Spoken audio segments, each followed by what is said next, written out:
Έχουμε κοντά μας τον προπονητή της ΑΕΣ Τενής, Γιώργο Ζαλώνη, να του ρωτήσουμε πώς είδε το παιχνίδι με τον ΑΟ Σύρου και αν θεωρεί δίκαιο το αποτέλεσμα. Σήμερα καταρχήν δεν θεωρώ δίκαιο το αποτέλεσμα. Η ομάδα δικιά μου από την αρχή μπήκε πολύ δυνατά στο παιχνίδι. Το πρώτο ημίχρονο πιστεύω ότι έπρεπε να ήταν 2-0. Ήμασταν πολύ καλύτεροι. Από τον ΑΟΣ δεν απειληθήκαμε καθόλου στο πρώτο ημίχρονο.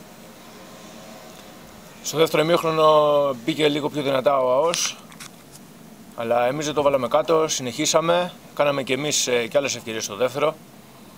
Έκανε και ο ΑΟΣ στο δεύτερο ημίχρονο μόνο ευκαιρίες.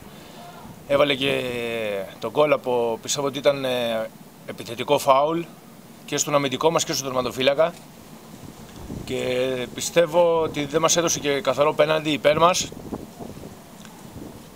Και φάγαμε τον γκολ, συνεχίσαμε, πιέσαμε, είχαμε και δύο δοκάρια προς το τέλος του παιχνιδιού για την ισοφάριση.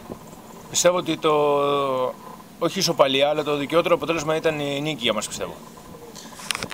Παρ' όλα αυτά οι αντίπαλοι μιλήσαν με κολακευτικά σχόλια λόγια για την ομάδα σας. Έχετε να σχολιάσετε κάτι πάνω σε αυτό? Αυτό είναι υπέρ μας, για μια τόσο καλή ομάδα όπως είναι ο ΑΟΣ, που πηγαίνει για άνοδο, να λέει καλά λόγια για την ομάδα μας, πιστεύω ότι είναι πολύ καλό.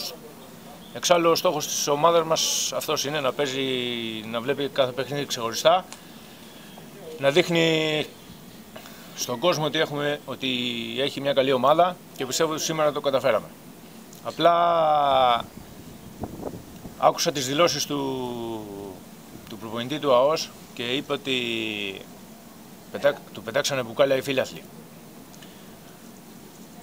Πετάξανε μπουκάλια, αλλά το λόγο δεν μας είπε ο κύριος προπονητής γιατί τους πετάξανε. Θα σας πω εγώ γιατί. Γιατί ήμουν δίπλα και τα είδα. Όταν έβαλε το γκολ η ομάδα του ΑΟΣ, βγήκε από το πάγκο του προπονητής και έκανε χειρονομίες και έβριζε τους φιλάθλους. Δεν φταίνε μόνο οι φίλαθλοι για τη συμπεριφορά τους. Τους αναγκάζουν και τα κάνουν αυτά. Αυτό. Ευχαριστώ πολύ. Καλή συνέχεια στην ομάδα σας. Ευχαριστώ και εγώ.